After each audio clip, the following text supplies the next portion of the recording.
Hello दोस्तों, तो एक बार फिर से आप सबका स्वागत है मेरे इस YouTube चैनल पर और जिसका नाम है रेनिन। और दोस्तों, मैं आप सबका दोस्त सुमित। और जैसा कि मैंने आपको पिछली वीडियोस में अपने बता ही चुका हूँ कि मैं बाय प्रोफेशन एक लॉ स्टूडेंट हूँ और मैं लॉ की पढ़ाई कर रहा हूँ। और साथ साथ में मैं अपने ट्रेवल एक्सपीरियंस के बेस पर आपके लिए तरह तरह की इंफॉर्मेटिव वीडियोस लेकर आता हूँ, जिससे कि मैंने अपने काफ़ी पैसे बचाए हैं ऐसी इंफॉर्मेशन को इम्प्लीमेंट करके। तो मैं चाहता हूँ कि मेरे जितने भी भाई, जितने भी दोस्त मेरे चैनल को देख रहे हैं, कहीं ना कहीं उन लोगों का फायदा हो सके। और वैसे भी जो सेल्फ फाइलिंग करने का जो मजा है, जो चीज को हासिल करने का मजा है, तो वो अपने आप में ही एक बहुत बढ़िया है। सो दोस्तों, बात करते हैं आज का। काफी देर से पहले तो सबसे पहले I am really very thankful, grateful, आप सबका इतना प्यार मेरे चैनल को मिल रहा है और मेरा सब्सक्रिप्शन बहुत अच्छा बढ़ रहा है। प्लीज आप ऐसे ही मेरे चैनल को सब्सक्राइब करते रहें ताकि मैं आपके लिए तरह तरह की इंफॉर्मेटिव और बढ़िया बढ़िया वीडियो लेकर आऊं। और कहीं ना कहीं ये सब्सक्रिप्शन और आपके ये लाइक्स हैं, ये कहीं ना कहीं एक मोटिवेशन देते हैं, ताकि एक हौसला बढ़ता है कि अच्छी अच्छी वीडियोस और बनाऊं। लाइक कोई लोगों को कोई सुन रहे हैं।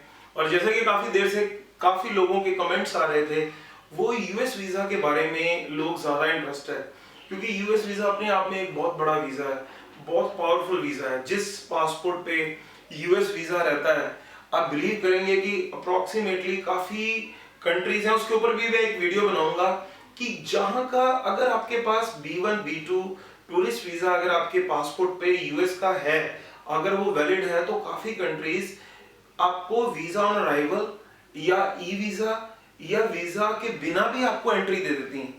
जिसके बीच में से सबसे बड़ी कंट्री है, अगर आप साउथ कोरिया, वैसे आप ट्रेवल के लिए जाएंगे तो उनका वीजा बहुत स्ट्रिक्ट है, बट अगर आपके पास यूएस वीजा और आप ऑन द वे यूएस हो, आप जैसे इंडिया से साउथ कोरिया और आगे अगर आपकी टिकट करवाते हो, तो आपको उस कंट्री का वीजा लेने की जरूरत नहीं, आपको 30 डेज तक वो वीजा ऑन अराइवल देते हैं। और ऐसे भी यूरोप में भी काफी कंट्रीज हैं जहां पर आपको वीजा की जरूरत नहीं है। तो बात हो रही थी कि यूएस वीजा रियली एक बहुत पावरफुल वीजा है और इसके ऊपर काफी ज्यादा लोगों के कमेंट्स आ रहे थे कि आप इसके ऊपर कुछ बनाओ, कुछ इंटरव्यू के ऊपर बनाओ। तो मैंने ये ऐसा टॉपिक नहीं है जिसको हम एक ही दिन में एक ही वीडियो में मैं उसको सारा कवर अप कर लूं, क्योंकि आपको पहले ये बेटर अंडरस्टैंड करना होगा। यूएस वीजा के बीच में सबसे पहले शुरुआत होती है वीजा फाइलिंग की। सबसे पहले हमें DS-160 फॉर्म फिल करना पड़ता है और उसके बाद आती है वीजा फीस पेमेंट, फी पे करनी पड़ती है हमें, वीजा फी। देन हमें अपना वीजा बायोमेट्रिक करवाना पड़ता है और फिर वीजा इंटरव्यू की अपॉइंटमेंट लेनी पड़ती है। तो ये सारे प्रोसेस इन्वॉल्व है। ये इतना ज्यादा ये काम है कि अगर इसको मैं एक वीडियो में अगर करूंगा तो बहुत शॉर्ट हो जाएगा और कहीं ना कहीं उसका कोई बेनिफिट ही नहीं मिलेगा। तो मैंने बड़ा सोच के ये फैसला किया है कि आज की वीडियो मैं बनाऊंगा कि आपको स्टार्ट तो यूएस वीजा की सीरीज हम कर रहे हैं, पर आज की वीडियो ये बनाऊंगा कि हमें क्या नहीं करना चाहिए। क्योंकि अगर एक दिन में 1000 आदमी वीजा अप्लाई करता है तो वीजा सिर्फ कुछ 50 या 100 लोगों को मिलता होगा, जस्ट अराउंड अप्रोक्सीमेट आइडिया है। तो 900 लोगों को नहीं मिला तो हमें पहले 900 लोगों के ऊपर वीडियो बनाना है, क्योंकि जिनको तो मिल गया वो तो बड़ा इजी है उनके लिए, वो तो क्रैक कर गए। तो हमें मेजॉरिटी लोगों के ऊपर बनाना है कि क्या नहीं करना चाहिए। तो आज का मेरा ये टॉपिक रहेगा कि वीजा एप्लीकेशन जो है उसके बीच में आपको क्या नहीं करना चाहिए, स्पेशली इन यूएस वीजा, जिनसे आपके वीजा रिजेक्शन के चांसेस बहुत बढ़ जाएंगे। और अगर आप वो चीजें नहीं करते हो, अगर नहीं करते हो तो चांसेस बढ़ जाएंगे। तो आपको क्या करना है, क्या नहीं करना, आज हम बात करेंगे कि आपको क्या नहीं करना। तो दोस्तों, अब बात यूएस वीजा की चल पड़ी है। यूएस वीजा, अमेरिका जाना मेरा अपना बहुत बड़ा ड्रीम था कि अमेरिका जाऊं। अमेरिका देश अपने आप में बहुत बड़ा देश है, उस देश को देखूं जाकर, वहां पे कैसे लोग रहते हैं, वहां का क्या इंफ्रास्ट्रक्चर है, वहां के कैसे लोग हैं, कैसा उनका कल्चर है। तो मन में बचपन से हर बंदे को रहता है, बट मेरा कोई रिलेटिव नहीं था, कोई नोन नहीं था कि मैं कैसे जाऊं वहां पर। तो मैंने इसके लिए बहुत स्ट्रगल की है और बहुत ज्यादा इसके ऊपर रिसर्च भी की है कि वीजा है कैसे, क्योंकि कई लोगों के किसी का मामा है, किसी का चाचा है या किसी का रिलेटिव है, कोई ना कोई उनको बुलाने वाला है। बट जिन लोगों का कोई नहीं है उनमें से एक मैं था, जिसका कोई अमेरिका में कोई रिलेशन वाला नहीं था, कोई बुलाने वाला नहीं था। अगर कभी सुनते थे कि हाँ उसको वीज़ा मिल गया, उसके उन्होंने बुलाया, तो मन में बड़ी क्यूरियोसिटी होती थी जानने की कि मालूम चले कि ये कैसे मिला उनको कैसे वीज़ा मिल गया। तो बस ये ऐसे ही ये चलता रहा और मैंने इसके ऊपर बहुत रिसर्च की और रिसर्च की। अब ये क्या होता है कि एक इसमें ना अमेरिका का वीज़ा के बीच में एक लेवल्स होते हैं लोगों के। हाँ एक लेवल होता है हाँ मिल गया तो चले जाएंगे, एक होता है नहीं नहीं मुझे जाना है अमेरिका, एक होता है पागलपन की हद तक लोगों में जुनून होता है कि मुझे अमेरिका जाना ही जाना। तो मेरा लेवल वो था, वो मतलब कि लेवल पे मैं स्टैंड करता था कि मुझे अमेरिका जाना ही जाना है, मुझे यूरोप जाना ही जाना है। अब जाना कैसे, इसके लिए मैंने जो पर्सनली जो मैंने अपनी रिसर्च की है मैं आपसे वो शेयर करता हूँ। देखिए ये मैं वीडियो में जो चीजें आपको बता रहा हूँ, अगर आप इनको डीपली अगर ध्यान से आप सुनोगे तो आपके मन में जो भी डाउट्स हैं या कोई चीज मैं आपको बताना चाहता हूं तो आपको बेटर अंडरस्टैंड होगी। देखिए मैंने जो पर्सनली एनालाइज किया है कि जो लोग अमेरिका के बारे में बताते हैं वीजा के बारे में, तो मुझे ये लगा कि 50% लोग तो गए ही नहीं जो लोग बता रहे हैं। बिलीव करें आप 50% मैं कम कह रहा, जो लोग अमेरिका के बारे में बता रहे हैं या वीजा की फाइलिंग कर रहे हैं या ऑफिस में काम करते हैं, उनके अपने के पास वीजा नहीं है बट वो लोगों को गाइड कर रहे हैं।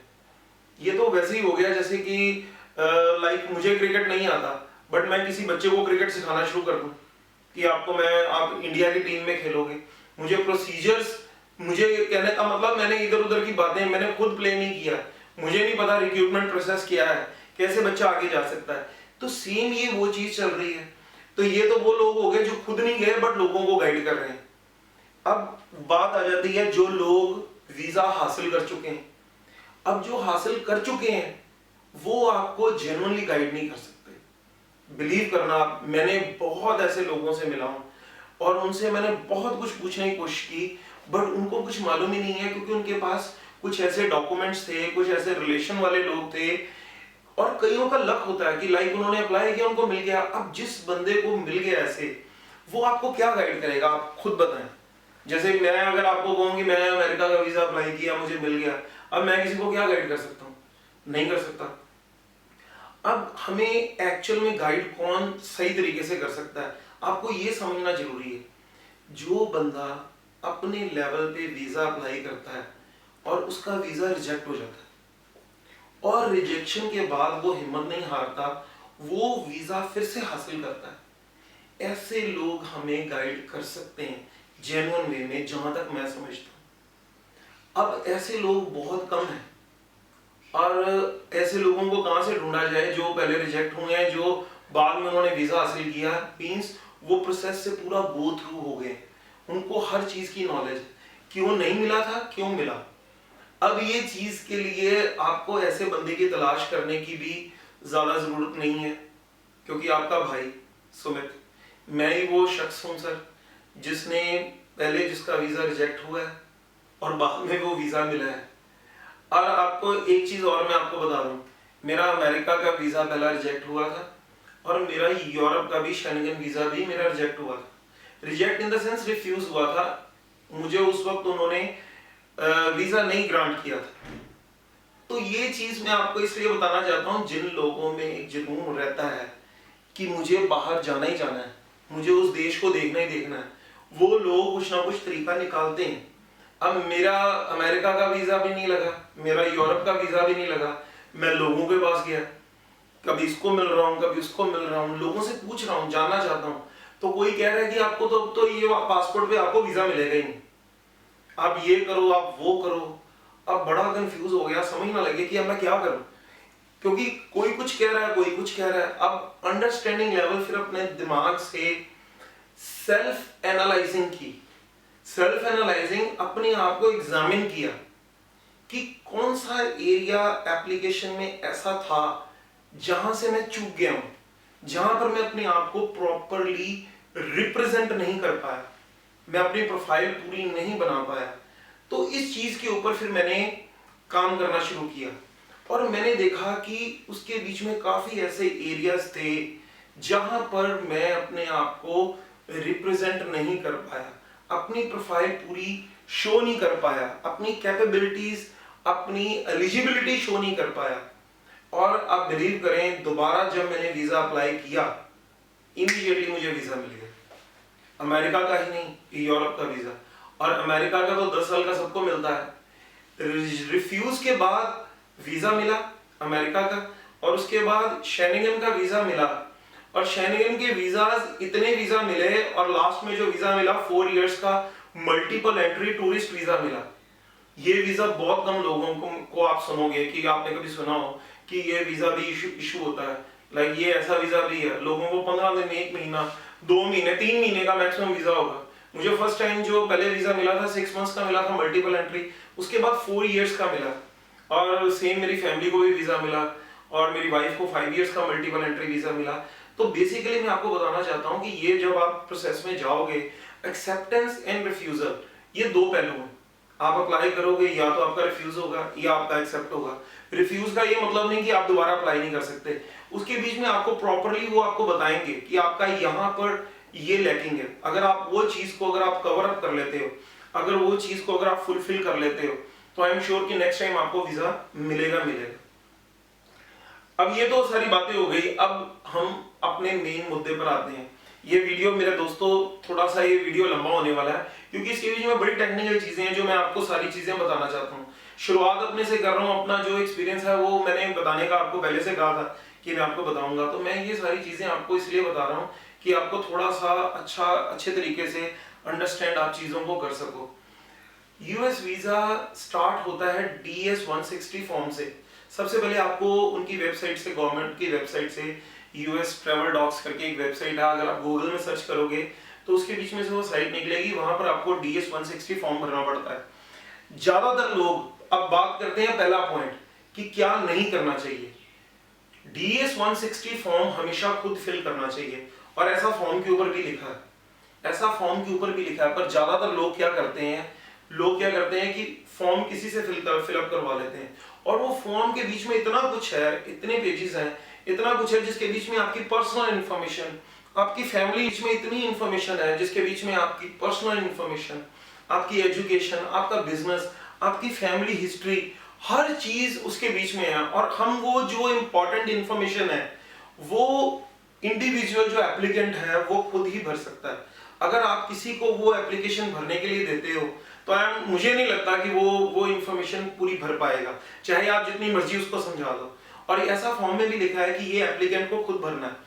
तो कभी भी अगर आपको किसी की हेल्प की भी जरूरत है तो आप उसकी हेल्प लेकर उसके सामने इंफॉर्मेशन आपको भरवानी है। अब अगर आप ये किसी और से भरवाते हैं तो ये सबसे बड़ी आपकी गलती है। चाहे आपको वीजा मिला है, चाहे आपको वीजा नहीं मिला, दोनों सूरत में ये बहुत बड़ी गलती है। अब आप सोचेंगे क्यों, वीजा मिल गया फिर। अब क्या होता है कि जो इंफॉर्मेशन हमारे बिहाफ पे कोई आदमी भर रहा है वो अपने तरीके से भर रहा है, वो आपसे कुछ नहीं पूछ रहा, वो भर देगा बड़ी छोटी छोटी चीजें। अगर कल को आपको वीजा ग्रांट हो गया, आप अमेरिका जा रहे हो, 10 साल से आ जा रहे हो, वीजा खत्म होने के बाद आपने रिन्यूअल करना है, अब आपको वीजा दोबारा अप्लाई करना है। अब जब आपको सेम पर्सन नहीं मिलता, या आपको सेम पर्सन मिल जाता है जिसने पिछली बार भरा था, तो इस बार उसको क्या याद रहेगा कि उसने पिछली बार क्या भरा था आपके उसमें।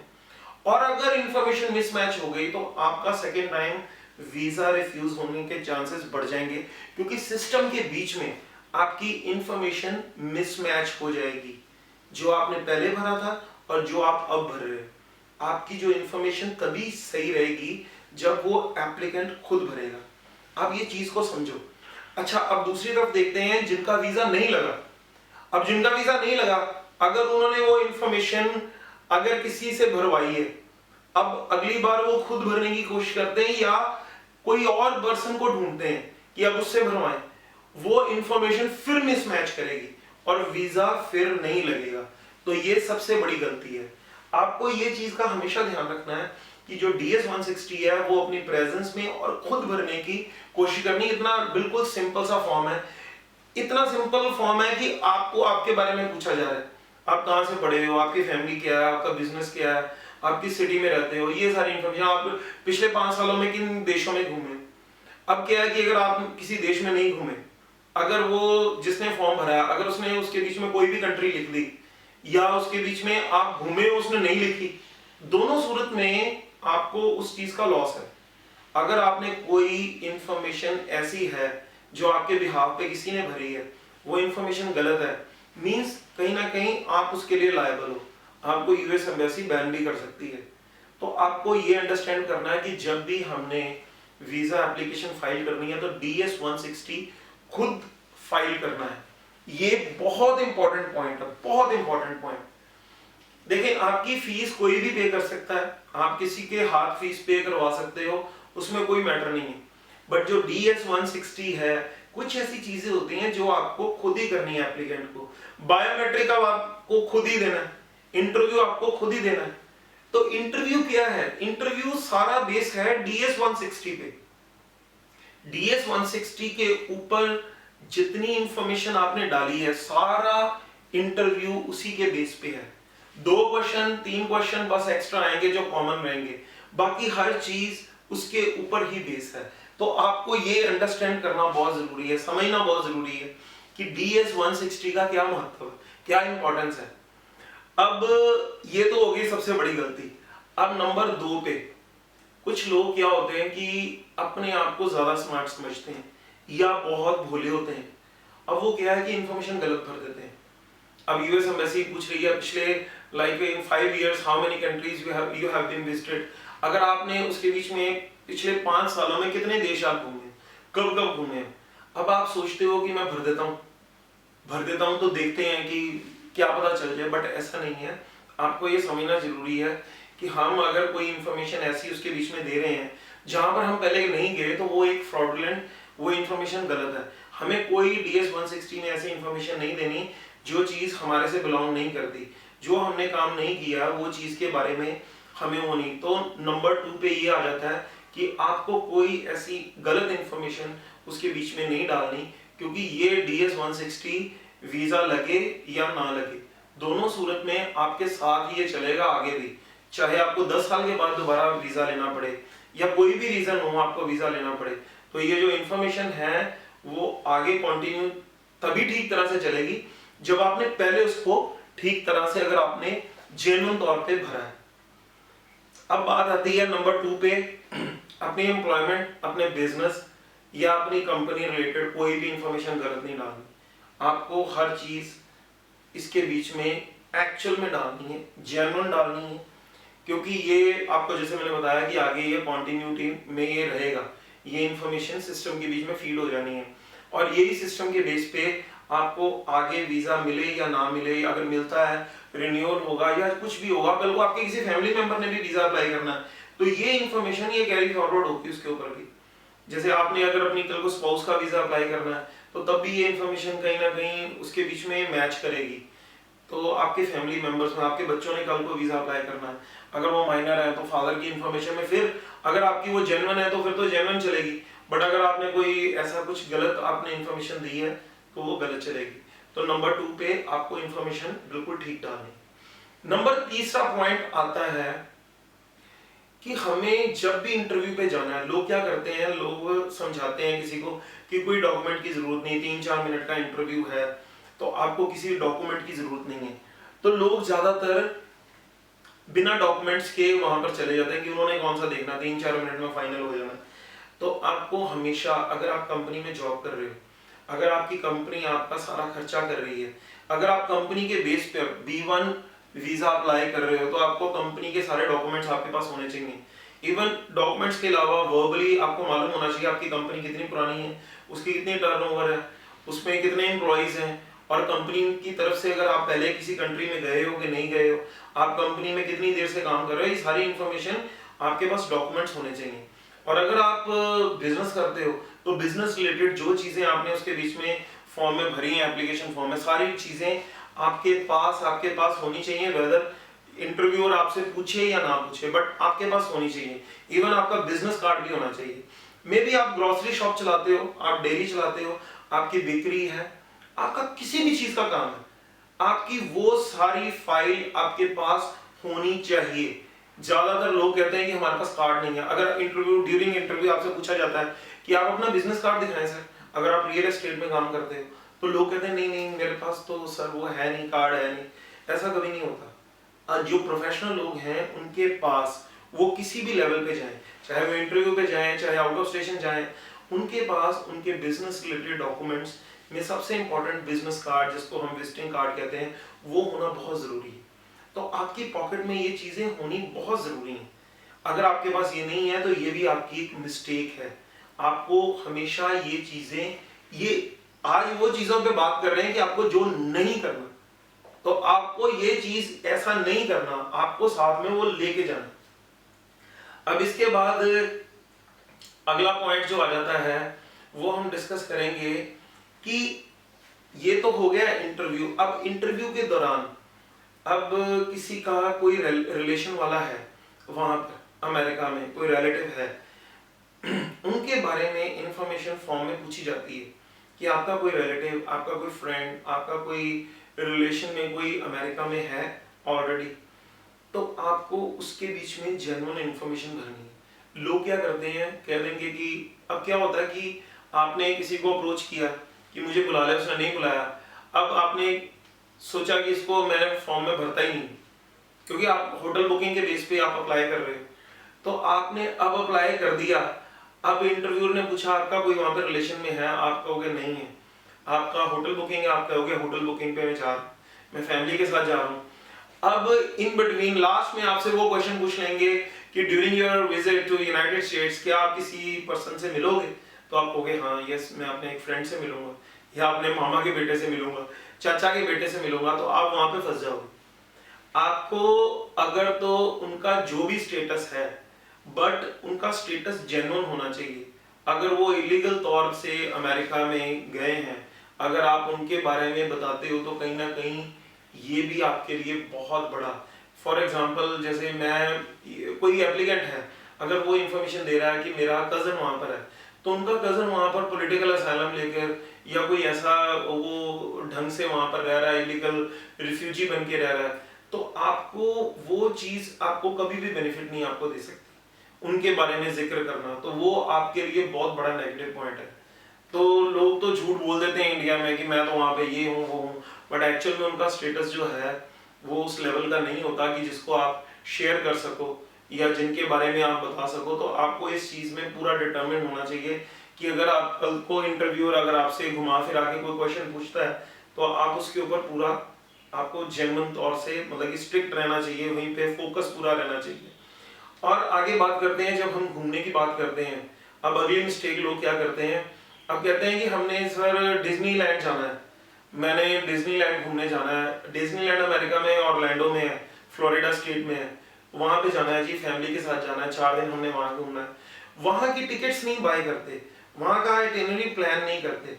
अब क्या होता है, वीजा ऑफिसर का काम है, वो पहले ही ऑलरेडी ये चीज के बीच में है कि आप उसकी कंट्री में जाओगे वापस नहीं आओगे, वो इस चीज की गारंटी आपसे ले रहा है। अब आपके पास वो पूछता है कि आप कहाँ जाओगे, आप उधर न्यूयॉर्क रहे हो, न्यूयॉर्क के बाद आप कह रहे हो मुझे डिज्नीलैंड जाना है, अब आप कब जाओगे, आप कहोगे कि मैं 4 दिन बाद चल जाऊंगा, 5 दिन ना, वो गलत है। आपको ऐसा नहीं करना, आपको डे वाइज आपकी आइटिनरी प्लान होनी चाहिए कि अगर आप चाहे न्यूयॉर्क में उतर रहे हो, चाहे आप कैलिफोर्निया में उतर रहे हो या आप फ्लोरिडा में उतर रहे हो, आपका डे वाइज, क्योंकि हम एक जगह पे घूमने के लिए जा रहे हैं, तो हमारे पास वहां का पूरा ट्रैवल अरेंजमेंट, पूरा हर चीज हमारे पास होनी चाहिए। ये नहीं है कि नहीं देख लेंगे या कुछ भी।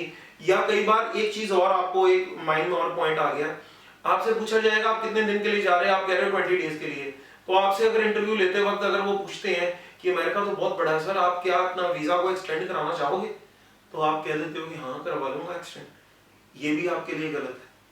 तो आपको ये शो करना है कि आपको जितने दिन का आपने बोला है उतने दिन ही आपको रहना, और आपका फिक्स प्लान है, और इस डेट को आप आ जाओगे वापस। क्योंकि अगर आप जॉब कर रहे हो तो इतनी छुट्टियां तो होंगी नहीं कि आप वहीं से अपना एक्सटेंड कर लोगे प्लान, या आप बिजनेस कर रहे हो तो बिजनेस में भी इतना नहीं आपके पास रहेगा कि आप जब मर्जी अपना बिजनेस को वहां पर ज्यादा देर रह लिया तो पीछे मैंने इंफॉर्मेशन। तो मेरा कहने का ये मतलब था कि आपका जो ट्रैवल प्लान है वो आपकी आइटिनरी जो है वो फिक्स होनी चाहिए और डे वाइज प्लान रहना चाहिए। मे बी आपने 10 दिन रहना है, 15 दिन रहना है, 20 दिन रहना है, 25 दिन रहना है। वीजा एंट्री के वक्त आपको 6 मंथ्स का आपको स्टे मिलता है। एक चीज आपको और बताता हूँ, अमेरिका का वीजा 10 साल का रहता है, बट उसके बीच में 10 साल में आप मल्टीपल टाइम्स आ जा सकते हो। बट 6 मंथ से ज़्यादा आप नहीं रह सकते। बट ये सजेशन है कि कभी भी किसी को अगर अमेरिका जा रहे हो तो आपको 6 मंथ्स भी नहीं रहना चाहिए। आपको मैक्सिमम से मैक्सिमम 1 महीना, 1.5 महीना, या बहुत ज़्यादा है तो आप 1.5 महीना, 2 महीना भी रह सकते हो, बट आपको टाइमली वापस आना चाहिए। इससे आपका एक रिकॉर्ड मेंटेन रहता है वहां पर। और फर्दर कल को अगर आप रिन्यूअल करवाते हो, अगर आप वहां पर ज्यादा देर तक रहते हो, स्टे करते हो, तो कहीं ना कहीं वो ये कंसिडर करते हैं कि ये पर्सन कहीं अनलॉफुली यहाँ पे हमारी कंट्री में काम तो नहीं कर रहा। तो आपको जब भी अमेरिका के लिए जाना है वहां पर टाइमली और शॉर्ट स्टे में जल्दी वापस आने की कोशिश करो। मल्टीपल टाइम जितनी बार मर्जी आप जाओ, बट जो लंबा स्टे आपका नहीं होना चाहिए। लंबा स्टे कहीं ना कहीं आपको नेगेटिव इम्पैक्ट देगा। अब रिसेंटली मैंने अपना यूएस का वीजा रिन्यू करवाया। अब मैं अमेरिका गया हूँ, टाइमली गया हूँ, थोड़े दिन के लिए गया हूँ, वहां पर अपना जो टूरिज्म का पर्पस था मैंने वो घूम के वापस आ गया उस कंट्री से। अब जब मैंने दोबारा रिन्यूअल के लिए अप्लाई किया तो इमीडिएटली ड्यूरिंग जैसे मैं फाइल कर रहा हूँ, सबमिट किया एप्लीकेशन को, तो साथ ही में वो स्क्रीन के ऊपर लिखा आ गया, congratulations, your visa interview waived of. Means आपका इंटरव्यू नहीं होगा, आपको जो है आपका जो वीजा है वो आपके जो एक हिस्ट्री के बेस पर आपको इंटरव्यू वेव ऑफ कर दिया। आप अपना पासपोर्ट ड्रॉप बॉक्स में डालो और आपका वीजा आपको मिल जाएगा। तो ये कंडीशंस होती हैं जब आप टाइमली एक चीज को जेन्युइन तौर पे अगर आप उसको यूटिलाइज करते हो, किसी चीज का नाजायज फायदा नहीं उठाते, तो हमें ये चीज के एडवांटेजेस, इस टाइप के एडवांटेजेस आपको मिलते हैं। अब आगे बात करेंगे, ये बात भी कर ली कि आपके पास ट्रैवल प्लान होना चाहिए। बिना ट्रैवल प्लान के आपको इंटरव्यू में नहीं जाना, ये चीज आप समझ के चलो। और जो लोग कंपनी की तरफ से काम कर रहे हैं, आपको कोई कॉन्फ्रेंस में अटेंड करने जा रहे हो, अगर आपको कॉन्फ्रेंस इंटरव्यू से पहले अगर आपको लेटर रिसीव नहीं हुई तो आपको इंटरव्यू में नहीं जाना। आपके पास लेटर होनी चाहिए, इनविटेशन उस कंपनी का जो यूएस में है, जो आपको इनवाइट कर रही है। अगर आप ऐसा कहते हो कि अभी लेटर नहीं आई, ये भी बहुत बड़ा आपके लिए नेगेटिव इम्पैक्ट है। चाहे कंपनी आपकी है, चाहे आप कंपनी के लिए काम कर रहे हो, जहां पर आप काम कर रहे हो आपको कंपनी, वैसे तो ज्यादातर कंपनी सारे डॉक्यूमेंट्स देती हैं, तो आपको कभी भी कॉन्फ्रेंस या ट्रेड फेयर में आप कभी भी जा रहे हो पार्टिसिपेशन के लिए, आपके पास लेटर होनी बहुत जरूरी है। अगर लेटर नहीं है तो मेरे हिसाब से आपको वीजा अप्लाई नहीं करना चाहिए। और अगर आपका टूरिज्म का पर्पस है तो आपके पास डे वाइज प्लान होना चाहिए। और अगर आपको कोई फ्रेंड, फैमिली का कोई रिलेटिव अगर आपको इनवाइट कर रहा है, उनके प्रॉपर पेपर आपके पास होने चाहिए, इनविटेशन लेटर होना चाहिए और नोटराइज होना चाहिए। जो फॉर्मेलिटीज हैं अकॉर्डिंगली, उनकी बैंक स्टेटमेंट, उनके हर चीज की डिटेल होनी चाहिए। अगर वो रेंटेड होम में है या उनका अपना घर है, हर इंफॉर्मेशन आपके पास होनी चाहिए, क्योंकि कल को जो इंटरव्यू में आपको दिक्कत ना आए, आप इजीली गो थ्रू हो जाओ, आपके पास पूरी नॉलेज होनी चाहिए उनके रिलेटिव के बारे में, फ्रेंड के बारे में। अब इसके आगे हम बात करेंगे, ये चीजें होगी, ये जो स्टेप वाइज आप नोट करते जाओ कि क्या क्या आपके पास होना चाहिए और किनके बिना हमें जो नहीं करना, इंटरव्यू अटेंड नहीं करना, ये डॉक्यूमेंट्स के बिना आपके दिमाग में ये चीज पक्के तरीके से आपको बिठा के ये चलनी है। तो दोस्तों आज की वीडियो एक्चुअल में क्या है कि बहुत लंबी हो जाएगी, वीडियो को यहाँ तक रोकूं। अब आगे जो वीडियो मैं बनाऊंगा उसके बीच में हम बताएंगे कि क्या डॉक्यूमेंट्स, क्या आपको क्वेश्चन आंसर्स देने चाहिए, कैसे आपको इंटरव्यू अटेंड करना चाहिए। तो आज के लिए दोस्तों तो इतना ही रहेगा। आई होप कि आपको कहीं ना कहीं इसके बीच में कुछ ऐसी इंफॉर्मेशन मिलेगी जिससे आपका कहीं ना कहीं को पर्पस, आपका जो इंटरव्यू का वो हल होगा। और अगले वीडियो में मैं आपको बताऊंगा कि आपको कैसे डॉक्यूमेंटेशन DS 160 कैसे फाइल करना है और उसके बीच में कैसी इंफॉर्मेशन भरनी है। और आप ये चीज अपने माइंड में हमेशा रखो कि जो भी इंफॉर्मेशन है आपको जेन्युइन भरनी है, वीजा मिले या ना मिले। क्योंकि आज वीजा नहीं मिला, अगर आपने 4 साल 5 साल बाद भी अप्लाई किया तो आपकी इंफॉर्मेशन मिसमैच नहीं होनी चाहिए सिस्टम में। वो इंफॉर्मेशन बिल्कुल एग्जैक्ट वैसी ही आनी चाहिए जैसी आपने अपने पहले इंटरव्यू में भरी थी। तो शेयरिंग, और एक बार आपसे फिर से रिक्वेस्ट करूंगा, अगर आपने मेरे चैनल को सब्सक्राइब नहीं किया तो देन प्लीज आप मेरे चैनल को सब्सक्राइब कर लो, क्योंकि आपकी सब्सक्रिप्शन से ही ये चैनल चलेगा। क्योंकि मुझे मालूम चलेगा कि लोग मुझे सुन रहे हैं या किसी का कोई फायदा हो रहा है, तो मैं कहीं ना कहीं आपके लिए अच्छी अच्छी वीडियोस बनाता रहूंगा। तो दोस्तों एक बार फिर से इन बिटवीन आपसे मैं रिक्वेस्ट कर रहा हूँ वीडियो के बीच में, अगर आपने मेरे चैनल को सब्सक्राइब नहीं किया देन आप प्लीज सब्सक्राइब कर लें और बेल आइकन के बटन को भी प्रेस कर दें ताकि मेरी जो वीडियो है वो डायरेक्ट नोटिफिकेशन आपके तक पहुंच जाए, क्योंकि आपके सब्सक्रिप्शन से ही ये चैनल चलेगा। क्योंकि मुझे ऐसा किसी चीज की कोई वो नहीं है, बट मुझे ये मालूम चलना चाहिए कि लोग मुझे सुनना चाहते हैं। जितने ज्यादा लोग सुनेंगे मे बी उससे मोटिवेशन मिलके मैं उतना ज्यादा बढ़िया आगे की वीडियोस आपके लिए बनाऊं। तो तब तक के लिए दोस्तों शुक्रिया, थैंक यू वेरी मच।